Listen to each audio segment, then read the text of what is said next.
welcome. This is Jeff Snyder. I'm Sean McMains. We're from Texas State University in Texas, as you might imagine. We've been using Magnolia for about 2 years now and want to tell you some about our experience with it. Jeff has put together most of this presentation, so in a moment I'm just going to sit down and let him take it and then interrupt from time to time. Can't think of anything more to say. Why don't you go ahead and start it off? Just a little quick background about me. I'm the long-haired developer that Boris was talking about, but I've been at our university for a little over 10 years, so I've seen a lot of these changes occur. So I'm going to try to put this together as best I can, but keep in mind I'm one of the geekhead developer people. So a little background on our university. We just passed the 30,000 student mark, which puts us squarely into the 5th largest of the state. We're behind some juggernauts if any of y'all follow college football, you'll know University of Texas and Texas Tech and A&M and a few of those other names. But we're the 5th largest. On our campus, with our web presence, we have about 350 distinct websites, and those are college departments, divisions, administrative departments, programs, anything, you name it. All of these are managed by different people. There's very little centralized authority for the web aside from what we've put together. So lots of people in lots of different places. Keep that in mind that it's a lot of different groups. So years ago, before we started doing anything with CMSs, what we had was that every site looked a little different. Sometimes they didn't even look like they were from our university. Most of them were poorly designed and didn't work very well. We had accessibility problems. As part of the requirements by the state of Texas, we have to make sure that all of our web presence is accessible to blind users and to all arrays of disabilities. And we had a lot of the web presence of the university hosted on basically little old boxes underneath desks that were piled behind, that had books and such piled in front of them. So not an ideal environment to be hosting a website. We had them die over the weekends quite regularly. We get calls about it. There's nothing we can do because it's in some other office. Did you have something to add? So that was just sort of a routine thing where somebody would accidentally kick out a cable on their way out for the weekend and a website would be down for 3 days. So. And another common problem that occurred a lot, and still does to some extent, is that a lot of the websites that we had were built by students, and by definition, they're transient. They come and build a site for a department, they get hired for a little while, they build that site, and then they leave. And oftentimes, the department that they built it for will be lucky if they got the password for the server out of the student. So we had a lot of times that we had to go hack into servers so they could just get access to be able to update their websites. On our campus, I'm not entirely sure, but I believe we have I have the impression that we have a lower technical expertise of the faculty and staff on our campus. A lot of times, there's been times when we're lucky if they even know what the mouse is. So most of the time, computers equal Microsoft Word. They want something nice and simple to be able to put together. So they want to be able to build websites, but they don't necessarily know how. So that's the reason for the student work that always comes in. So obviously they wanted something to be able to manage their website and not have to call us all the time would be ideal. And can I interject briefly too? Academics are fiercely independent people, so telling them how they're going to do things does not go over well. So it's been very important to us to be able to present something that's attractive that they will choose to use.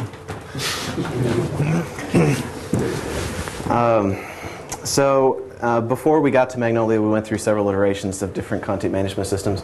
The first was a product called WebGUI that lasted for quite a long time. We only did that for maybe a dozen sites. They were all individual separate designs. So it wasn't something that was a campus-wide kind of rollout. That was adopted quite readily by our users because it was really simple and easy to use. It has a similar interface to what Magnolia is now. After that, as part of it's somewhat rolled into some of the future stuff that we're going to talk about, was a product called Vignette. And this is the only time that we're going to mention Vignette. We have lots of things to say about Vignette, but if you want to hear it, you'll have to catch us later, because I don't want to take up all of our time talking bad things about Vignette. But it was our standard for the user hostility, not user-friendly, user-hostile. And last, we use a course management system for coursework and syllabuses and tests and the like. Years ago, we were using Blackboard. We now use a derivative of Sakai, which is another open source Java-based course management system. And I do credit this with introducing a lot of content management concepts to our faculty and staff. So in 2004, is that about right? That's about right. Okay.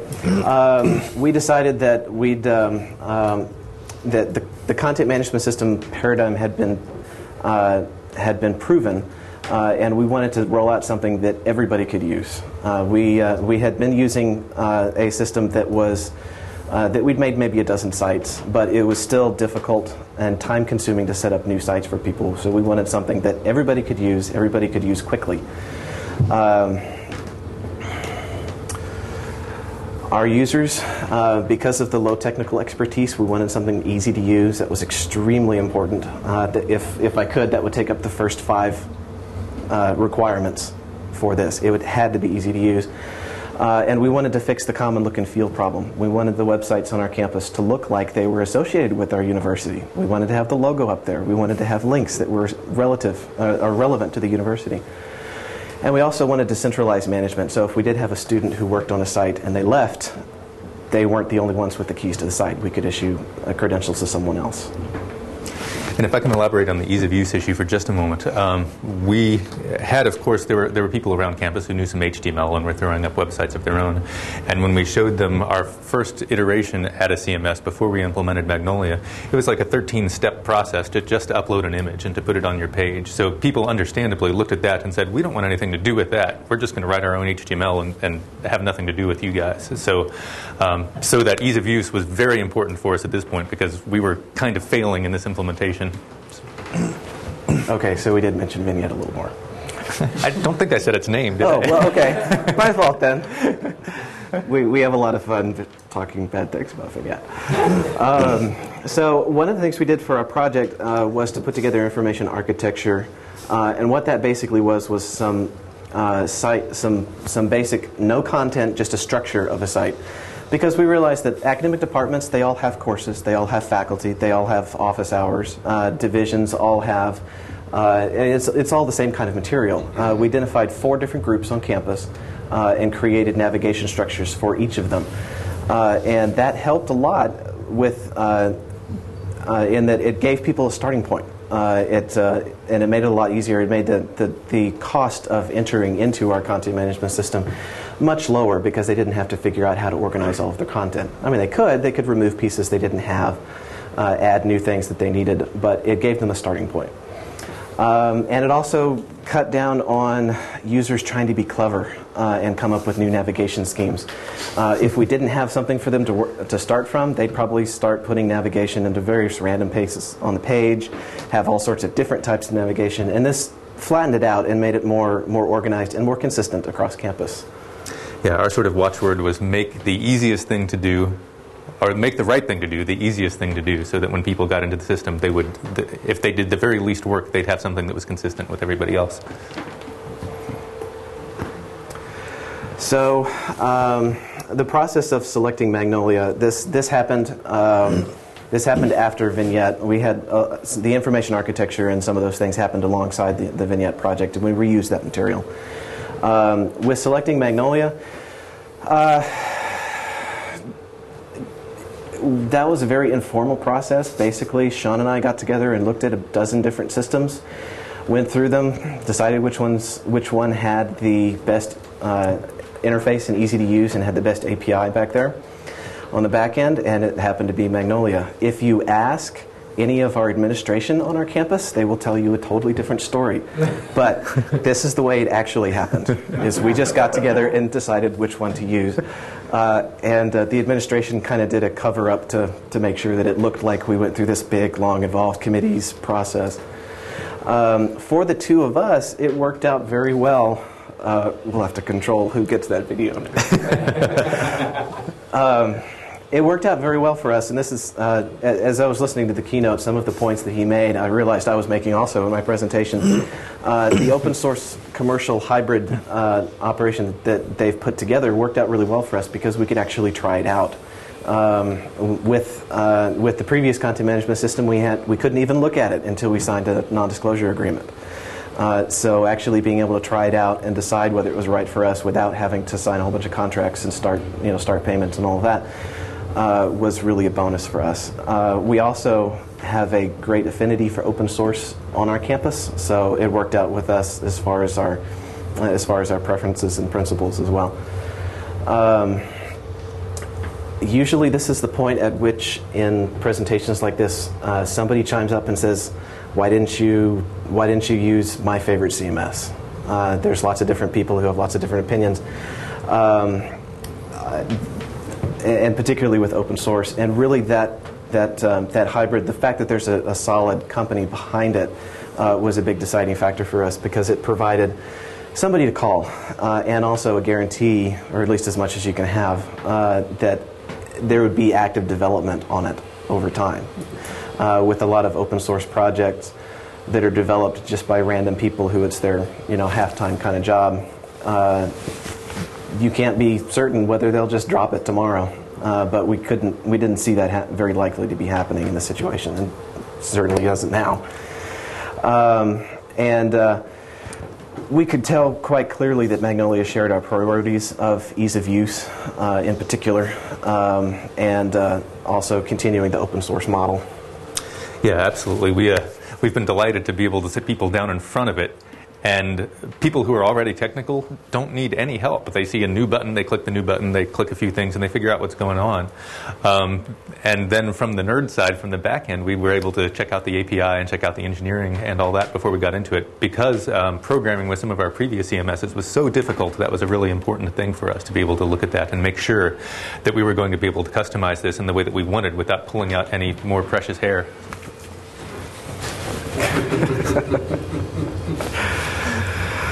All right, so for the implementation of Magnolia, when we first started using it, it did not have the concept of having multiple sites in one installation. It was pretty much just a single site. So we did a little bit of hacking, a little bit of development to make it work like that. Basically what we did was we made the rule that top-level pages were in fact sites and added in a whole slew of Apache rules to rewrite URLs and pass stuff back around, and wound up with a system where we could just take a single root level page of our Magnolia instance and attach it to any URL that we wanted to. I understand now that Magnolia does have a site management sort of thing like that. Honestly, we haven't looked at it all that terribly much because this has been working pretty well for us. But that's one of the things that we had to do because it didn't exist. We also tied it in with our university authentication system, an LDAP directory, and we built a couple of tools, one of which you will see this afternoon in Sean's presentation, the external data sources, which was a paragraph that would allow a user to select a department or group on campus, and it would create a directory list for them of people. So it pulled out of our human resources database automatically. We also integrated it with a streaming media system so that users could just say, add this video to the page, and it would pop in and pull from our streaming media server. Magnolia does have a caching architecture. We chose not to use it because we already had one that we built with the Vignette project that had a lot of features that we really liked and wanted to keep. So our installation, which right now is at 7 servers, is probably a little small for a Magnolia instance of the for the traffic that we get. And I'll show you some stats on how much traffic we get in a few minutes. Yeah, and the LDAP integration was especially important to us because we currently have about 800, 850 editors in the system, and we don't want to spend all day resetting people's passwords, so that helped us a good deal. Yeah, we can pawn that off on another department on campus to let them deal with it. So implementing the users, getting the users used to the system.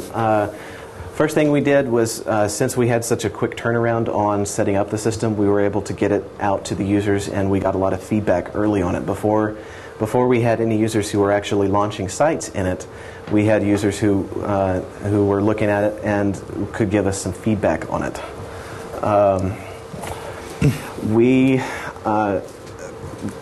No matter what the higher administration in the university said, their story was a little bit different at times.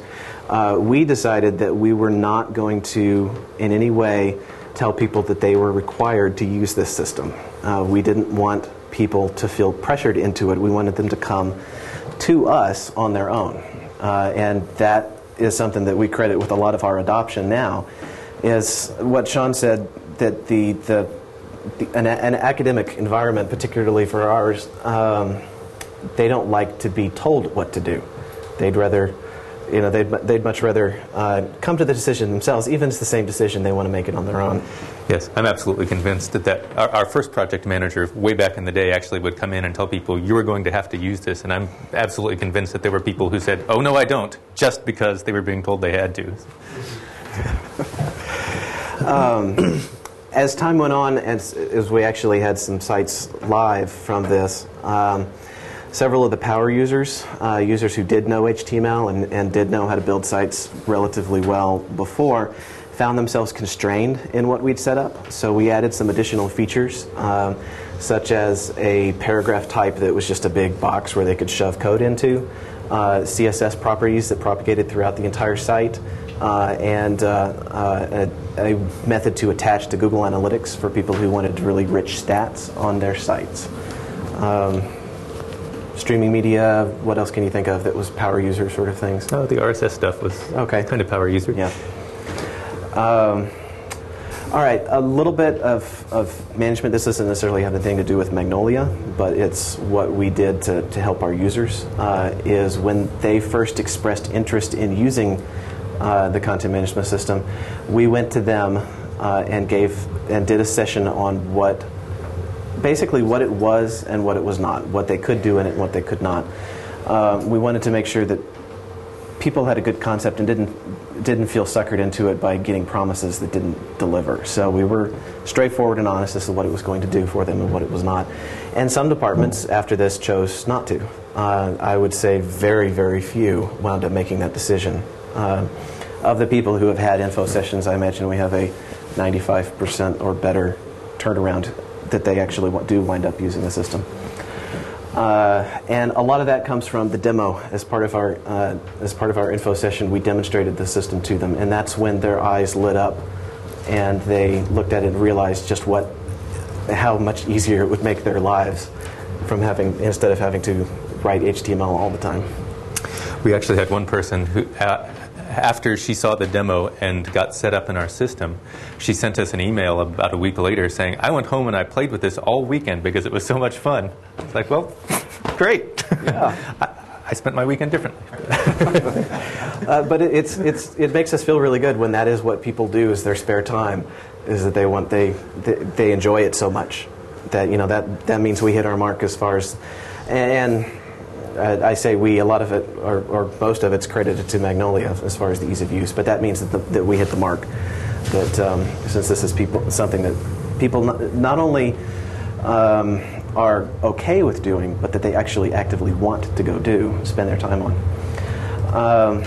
Also, as part of the info session, for those few people who didn't use our system after all, we did leave them with sort of a parting gift of a set of best practices rules.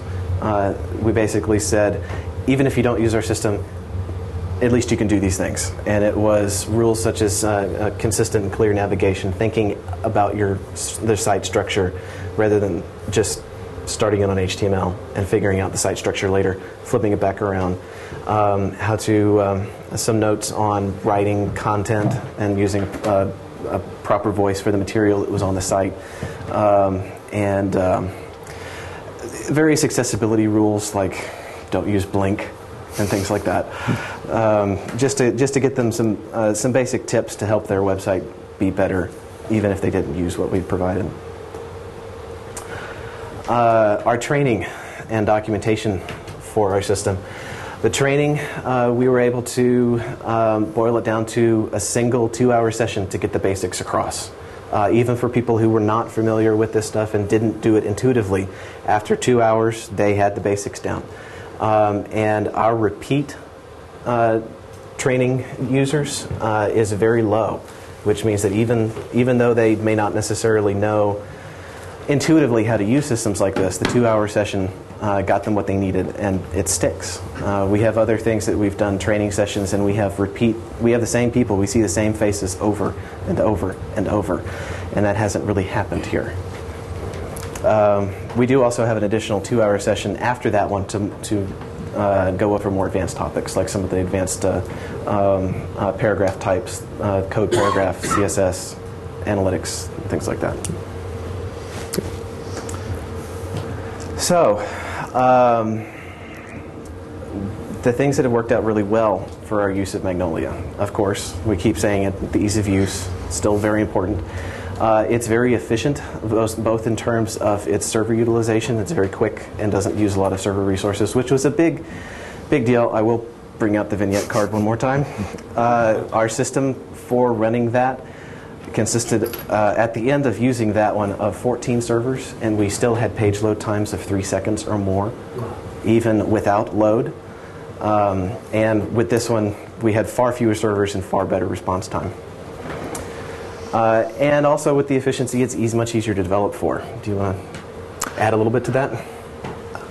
I don't know what more to add beyond what we've said already. The API is really nicely engineered, and obviously a lot of thought went into it. And it's been one of those experiences that's delightful in programming, because you sort of put your shoulder to the door and you're expecting a certain amount of resistance, and the door just falls open, and you're like, "Oh, I'm done? Great!"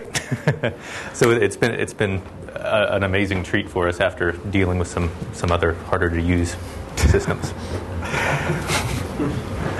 We've also found a lot to love about the plugin architecture, the modules. We've created our own module with our own templates and some of our own code, but we've also, for instance, I mentioned the cache. We don't use the built-in Magnolia cache. We simply don't build that when we build our system. It's easy to just add and remove pieces, and that's worked out really well. We've been very pleased with that. Yeah, and being able to separate our stuff into a discrete module also helps with merging, with taking in the vendor code and combining it with ours. Yeah, we don't have a lot of mixing and matching to do. And upgrades. This used to be in the bad group, in the bad column. Now it's in the good column because of the version management framework that was provided. We did monthly releases where we did some iterative changes, added some new features, and then did a release. And then a month later, did the same thing to get a constant flow of new features out for our users. Each month, when we did that, without the version management architecture, the upgrades took. Well, we started at 9 o'clock in the evening, and we went home at 2 o'clock in the morning, most of those mornings. And with the version management architecture, that went down to, I think our best time was 15 minutes. Sounds about right. Made it incredibly easy after that. Yeah, the version handler stuff basically lets you automate all the upgrade tasks that are associated with doing a new release. So we're able to essentially do a dry run in advance, sort out all the problems that we would have found at midnight when we're not at our very best, and take care of all that before we ever dive into the production system. So the bad things that we've experienced with Magnolia, it's not all, roses and rainbows and all that. Between the author and the public instance, we've had a lot of synchronization issues where pages are deactivated on the author instance and they're still there on the public instance. Pages get out of sync, UUIDs get out of sync, and that causes activations to fail, and then our users have to call us. So that's been frustrating. Yeah, and less than it used to be, but it's still, right. Still a concern. Yeah, it has improved, definitely. The backup mechanism, and particularly recovering data from the backup mechanism, is awkward. The backups for our system take about 3.5 hours every night. And to be able, let's say somebody deletes a page out of their site, it'll take us possibly 45 minutes to go pull that backup file, import it into one of our dev instances, sort down to that particular page, export that again, and come over to our production instance. You can see where I'm going with this. That's been awkward for us. You know, the versioning that's included in Magnolia doesn't really help with deleting pages. So this is still something that we find we have to use. Even we don't currently use the versioning tool that's available in Magnolia. But even if we did, this wouldn't really help it, particularly with deleting content. One of the big ones for us also is accessibility. The Admin Central is not accessible to blind users. We have several users on our campus who have to use a screen reader to be able to use websites, and they manage these websites. And they have tried to use Magnolia, and it has not worked for them. We've had to actually provide alternative options for them to be able to manage a website.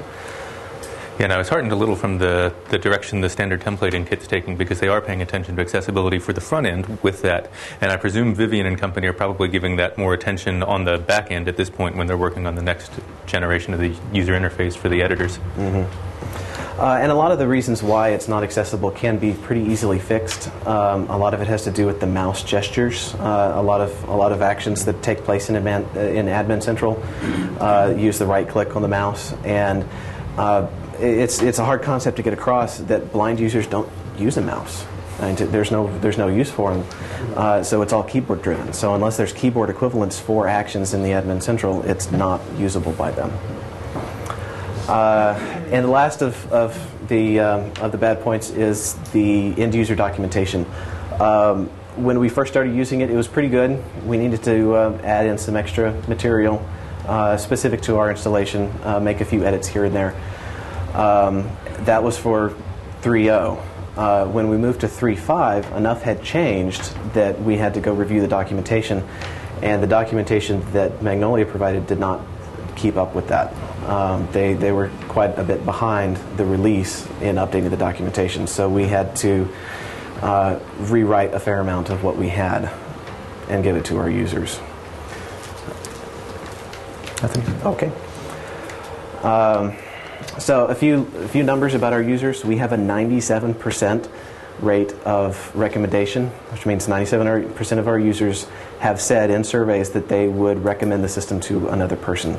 That is incredible. That number is extremely high for this sort of system. Yeah, 97% of nobody at the university agrees, so that's miraculous. Right. Some user survey results. We've run several surveys, and a few things I want to point out. The common look and feel that we've somewhat enforced on everyone is our number one complaint, that they look like everybody else. And our number one like of the system is the ease of use. Number two is the common look and feel. So it's not only is the common look and feel the thing people dislike the most, it's also the thing, aside from the ease of use, that they like the most. So obviously the campus is conflicted on that particular issue. People don't even agree with themselves, apparently. Right. And word of mouth. A lot of the users that we have in the system now, we didn't even talk to. We didn't know about. Some of them have approached us, and we didn't even know this particular group existed on our campus. And they came to us because they heard about it from someone else. That has been responsible for a great deal of our adoption, but is also really pleasing to know that that 97% of people who would recommend us to someone else is actually happening in practice. As far as our growth over time, we have 240 sites in a single installation, all as individual pages at the root level, and those are attached to URLs through the Apache rewrites. For our first day of classes, which was August 26th, so just a few weeks ago, in a single day we served 327,000 page views in that one day. just a few other numbers. It was over 11,000 requests, or 11 million requests. And servers? Sorry? How many servers? For the front end, there were 5 doing that, and that goes through our caching architecture that we had. We had an average response time of about 60 milliseconds for each of those requests, which I'm very proud of. And a quick graph of our adoption over time. We're really proud of this because it's such a sharp, steep curve of our adoption. We clearly had our high growth time in late 2007. We started to level off between our public instance and our edit instance. Gives us a good idea of how the number of sites that are on each one gives us a good idea of how many sites are still in development. And those two numbers have started to come together now. So the people the sites that are on edit, the most of them are on our public instance now, which means they're done and they're in use.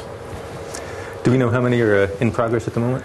I do not. I think last time I checked, it was about 60 sites were in progress at the time. And these numbers are just our live sites here, not the ones that are currently being edited? Right, yeah. We have 800 users, 800 individual users. For every site we have in there, we have a role, sometimes more, that the users are assigned to. Anything else you want to add on the scale and size of it all? Okay. In that case, your turn. Anything you want to ask? Do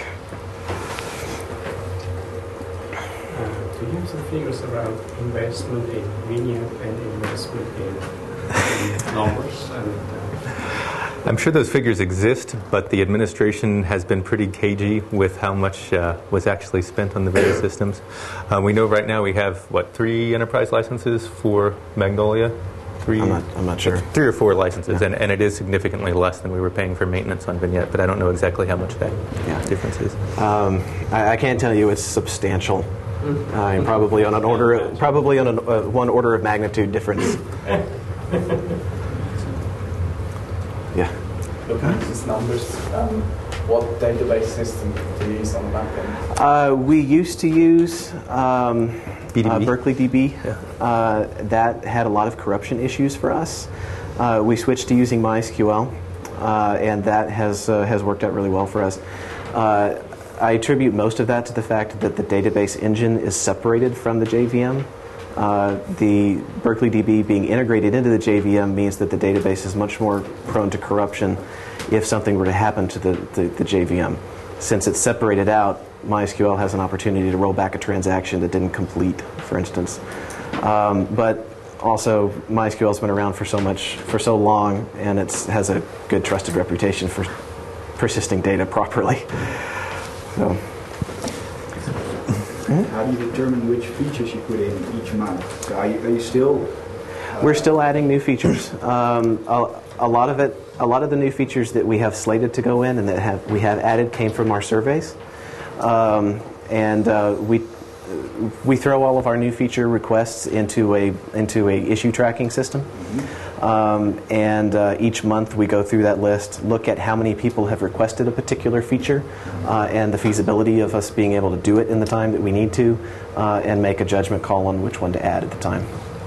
It's a very nice way of doing it. It works out well for us. I mean, it's a very agile development kind of methodology that we've decided to use.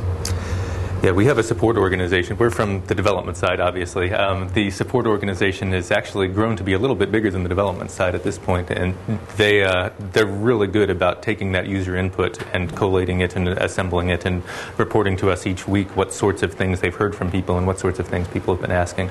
So we couldn't do any of this without them. I guess I don't know, but Vignette support and looking at expenses, professional services, resources. Mm-hmm. Yeah. What's it been like trying to, obviously you're a long way from Switzerland, what's it been like resourcing your development and support team? What's the kind of resource profile? Sure. Well, by way of contrast, when we were doing our Vignette implementation, we had a consultant on full-time throughout the implementation, and unfortunately we had a pretty high rate of turnover with those consultants too, so we went through 3 or 4 before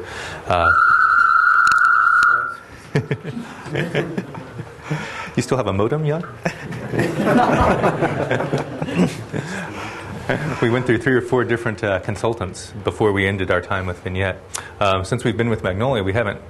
We did have one consultant who stayed over a little bit, but we decided at that point that this is straightforward enough, and we can certainly do the development in-house to stop hiring consultants at that point. Our development team is about 4 or 5 people. And they're split among 3 or 4 major projects. So on average, we probably have a half a person to 2.5 people on our Magnolia implementation at any point. And coordinating with the home office back here in Basel has been a pretty small issue most of the time. The documentation is solid enough. The user list has actually been tremendously helpful for us because there are people on all day through that, and we can often get questions answered there.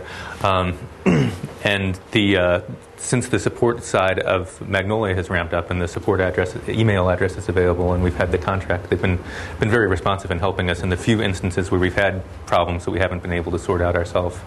And Jan actually helped us just 2 weeks ago with an issue with our publishing, and got it fixed in and rolled out a new version of the code within a couple of days. So that was very heartening to see. Does that answer your question all right, John? Yes, yeah. Great. Sir. Pascal mentioned in his keynote speech that Magnolia complies to the JCR standard. Have you been able to sort of harness that and maybe use any third-party tools for managing JCR repositories? Has that been useful at all? The way in which that's been useful to us, and jump in if anything else occurs to you, Jeff, but the way that that's most been useful to us is being able to choose the storage substrate that we're building things on. As Jeff had mentioned, we started out using the Berkeley database and had some issues with that, switched over to using MySQL, and it was actually an easier transition than I'd expected. But once we've been in there, it's been more stable. As far as other tools that build on the JCR, there's not much that we've used so far. There are third-party JCR browsers you can use to go in there and poke through your data and see what that looks like, but it's also real easy just to export to XML and look at it that way.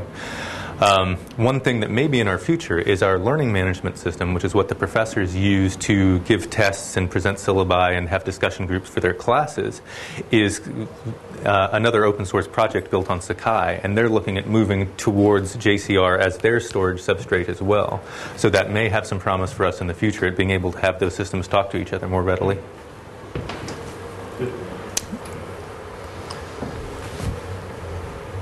Anything else? Getting back, you are completely compiling and building the Magnolia system on your own. So Almost. Almost. We do pull the DMS module out of the Maven repository, but we build all of the other pieces. We have done a few modifications to the code in those modules. So for those places where we have added new features or added modifications to it, we build those modules. DMS is one that we haven't touched, so we pull that out of the Maven repository instead.